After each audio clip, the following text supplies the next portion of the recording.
The world is more turbulent than it has been in decades. There are currently 60 million refugees in the world. That makes about 1 out of every 122 people on the planet a refugee. Pope Francis recently asked for an end to this tragedy. Vi invito tutti a chiedere perdono per le persone e le istituzioni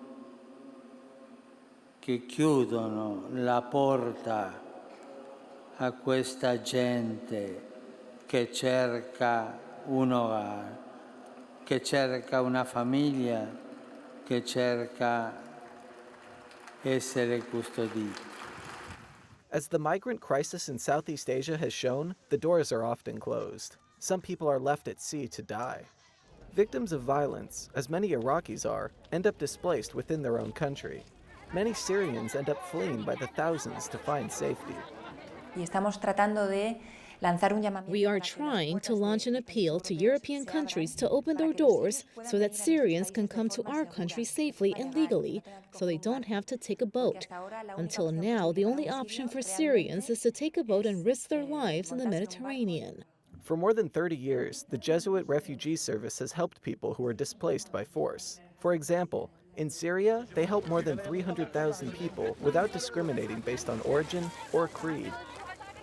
They also help refugees who are arriving to host countries. In Lebanon, for instance, they are opening schools for displaced Syrian children like Ghada.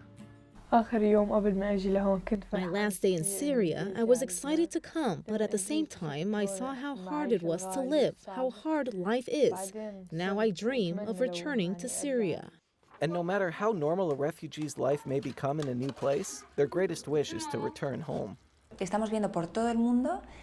Around the world, we are seeing that every day the walls are higher, that it's impossible for a Rohingya, for a Syrian, or for a person who has fled their country and cannot go back to receive international protection. According to the UN Refugee Agency, every 30 minutes, 30 people must flee their homes because of war, violence, or persecution. That breaks down to 42,500 every day. June 20th marks World Refugee Day, which is meant to remind people throughout the world that any person could be uprooted from their home.